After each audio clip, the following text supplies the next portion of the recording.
Well, hello everybody, and welcome back to the Red Shadow's Favorite Games. I am the Red Shadow, and today we're taking a look back at another one of my favorite PlayStation 1 role-playing games.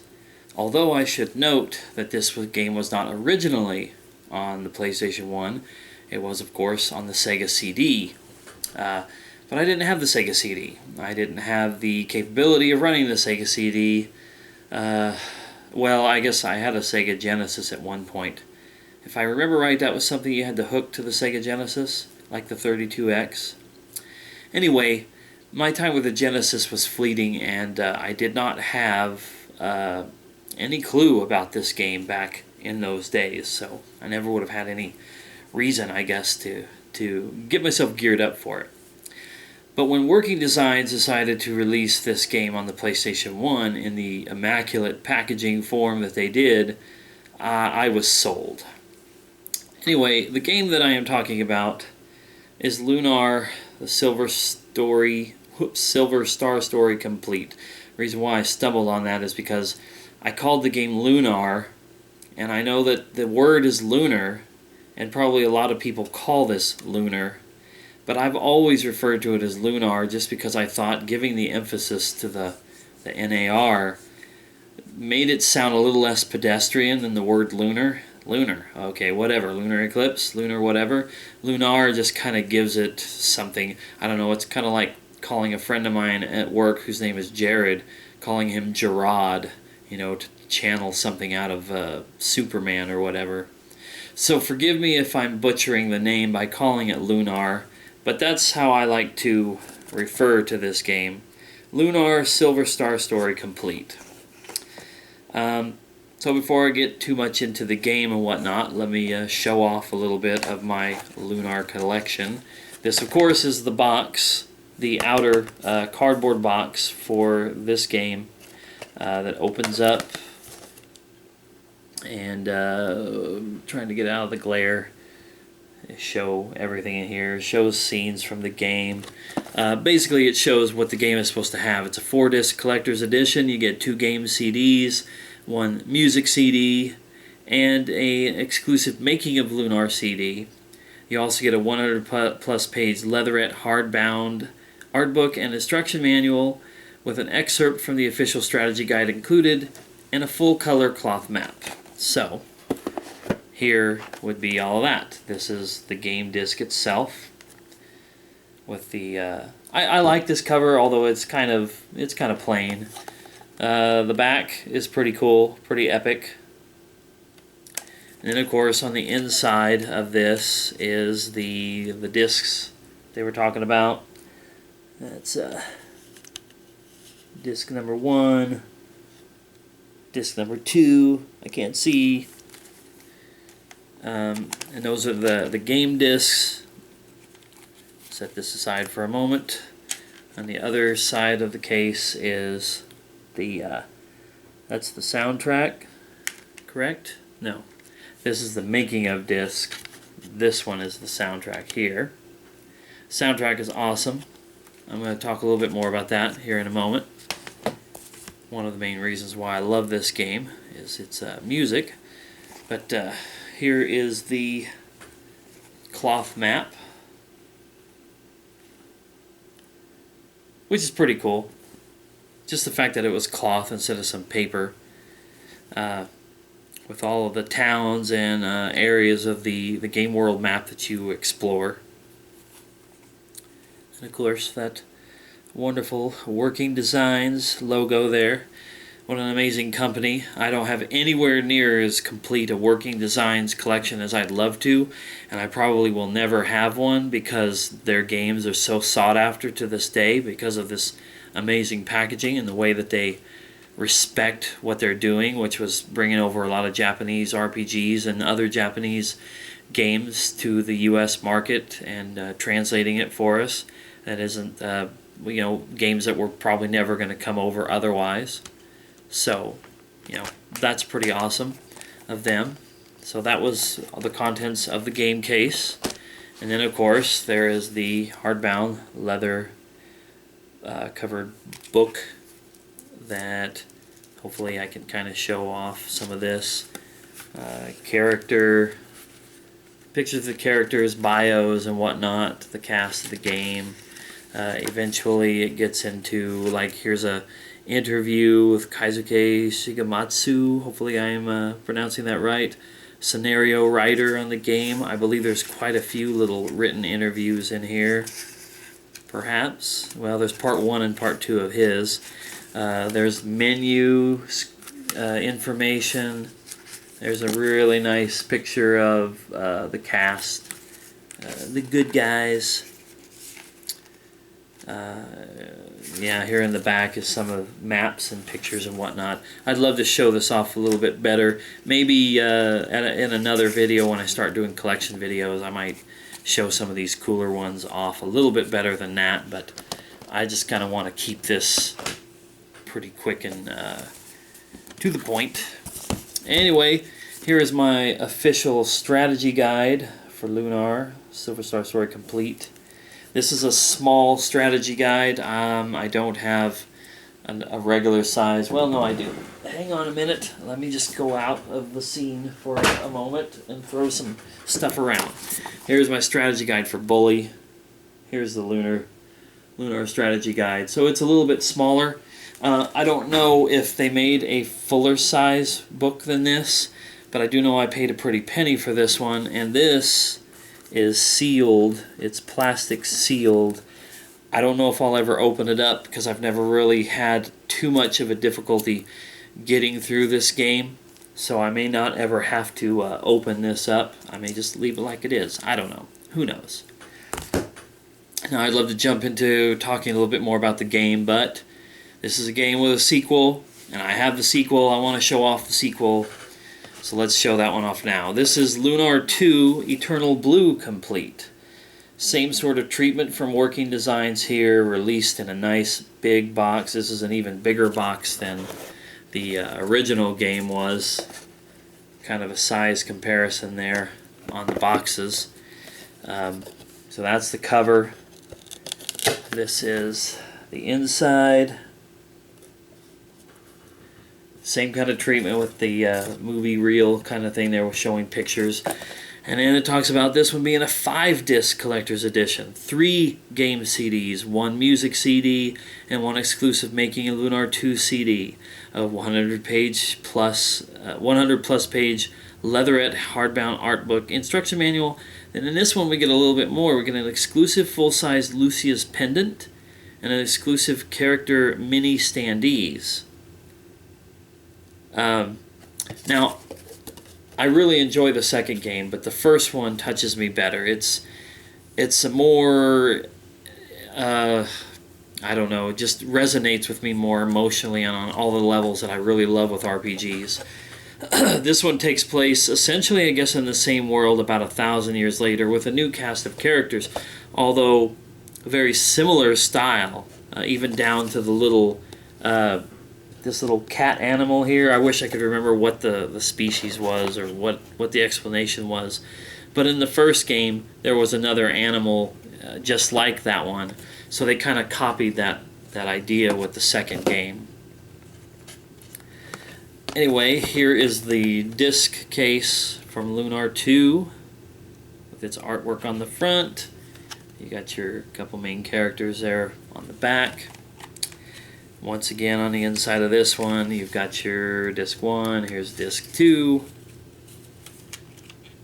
These cases always befuddle me a little bit. But here's disc 3. Here is your soundtrack disc. And let's see, is this it here? Yeah. Oh, I'm sorry, that was... Once again, I keep looking right at it where it says the making of and calling it the soundtrack disc. The making of disc is in the back of this case.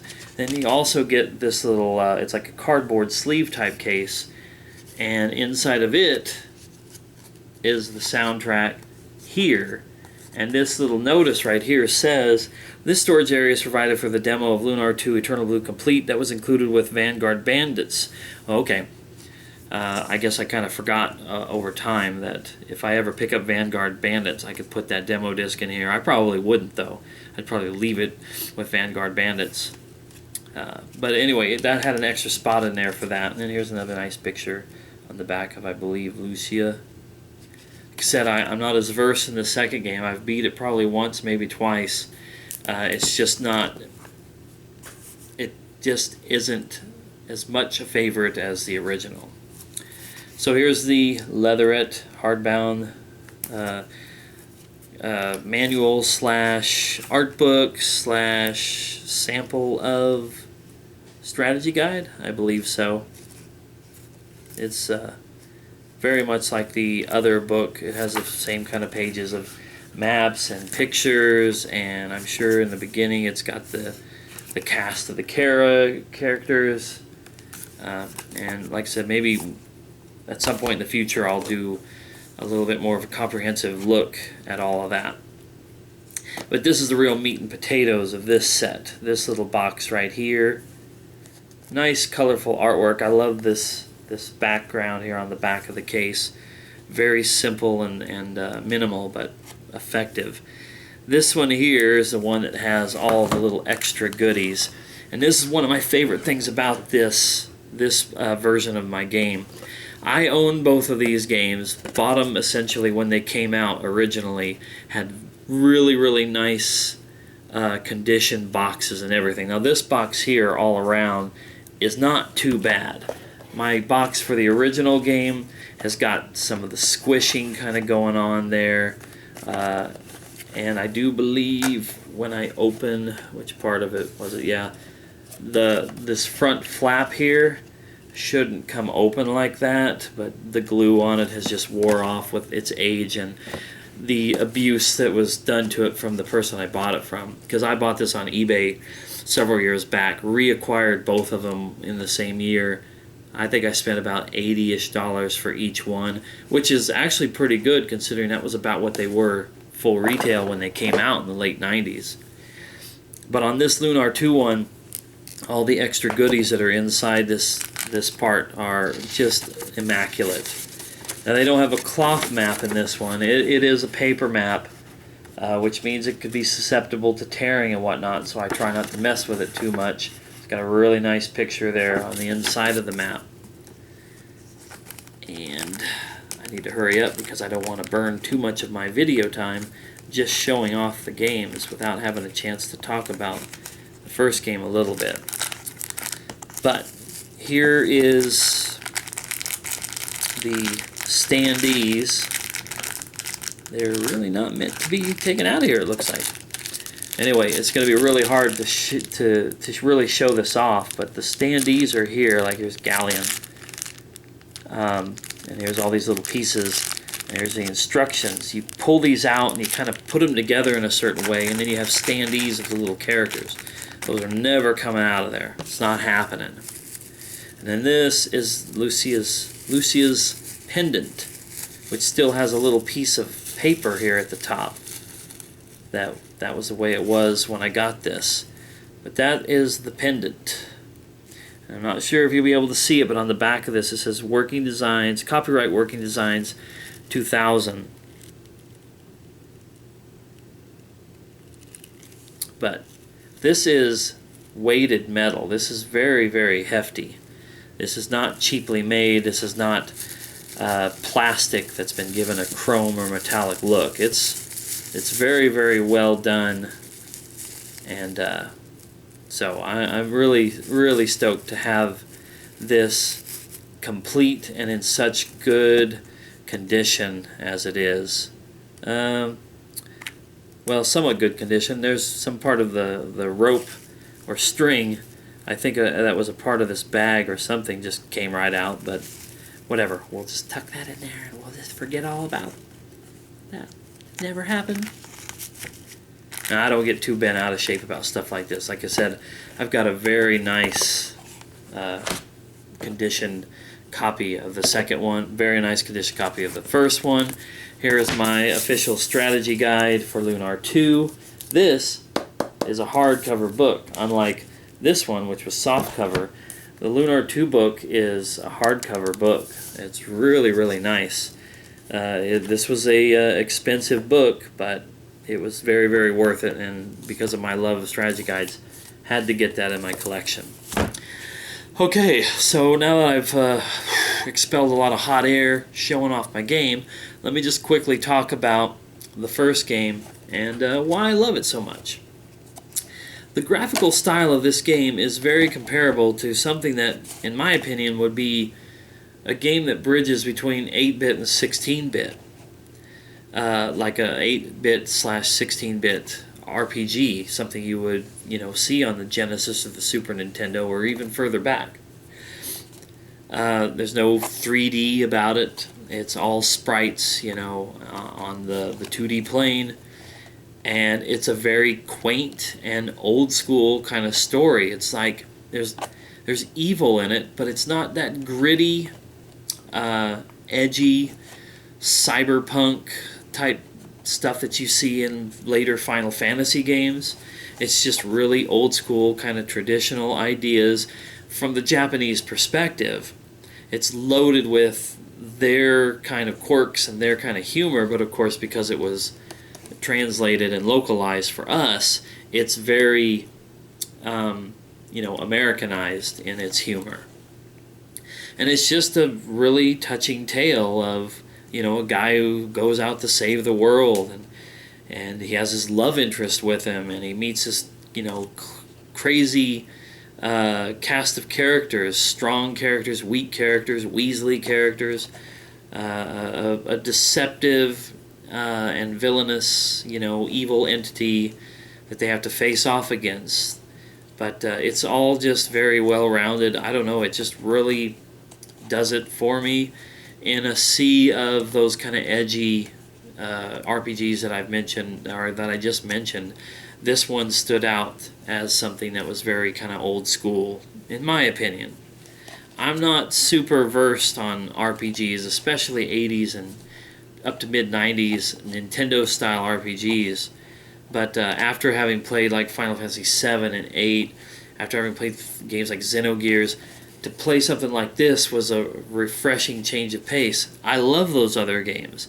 I'm not saying that as in like, whoa, this is so much better. This was just a nice change. It was a bit of variety that I really, really enjoyed. And one other little anecdote I'd like to throw out there about this one is in the localization that they did for the US, the voice actor for your main character in this game, and I hate to say the fact that I have kind of blanked for a moment on the character names, so let me take a quick look. Alex. Why would I forget that? Alex and Luna. I love those two. And Nal, the crazy little winged cat-like creature who I guess later on becomes like a dragon, sort of like a luck dragon from Neverending Story, because it's furry. But anyway, Alex's character in this game, for the U.S. translation, was voiced by a guy whose name is now going to escape me, and I'm going to wish I would have looked it up. But he was a boy band singer from some crazy boy band reality show that MTV put together in the late 90s, where they tried to make their own band. O-Town, that was the name of the band, or the group, or whatever you want to call it. It was like 3 or 4 guys, and I can't remember his name. Like I said, I feel dumb that I didn't look this up, because I wanted to point this out. But anyway, O-Town was this stupid band, and I'm not a hater of boy bands. I love NSYNC. I'll say it right out here, right in front of the whole entire world. I love NSYNC. I love Justin Timberlake and the whole rest of the crew. But there were some really silly boy bands back then, and O-Town was a perfect example when MTV decided they would try to make their own band. And anyway, the lead singer of that group, like the lead, you always have that one guy who stands out from the rest of them. He voiced the character of Alex in this video game. And I just thought that it gave him instant street cred in the gaming scene, that he voiced the character in one of my favorite games of all times. So, silly as it may be, that's my one fun little story about Lunar Silver Star Story complete. Lunar 2 Eternal Blue complete. or Lunar if you wish. But anyway, that's another one of my favorite games in my top 5 favorite PS1 RPGs. And as a collector, these are games you want to have in your collection. And anything that has that Working Designs logo on it, you want to snap it up as soon as you possibly can. But as an RPG fan, you should check these out too, because they're refreshing in their old school step back into kinder, almost cuter, more charming RPGs over the ones that are really edgy and gritty like Final Fantasy games would become. So anyway, that's all I have to say about that. I hope you enjoyed the video. I hope to crank out some more of these real soon and get back on track for a while. So thanks a lot for watching, guys. I'll see you next time.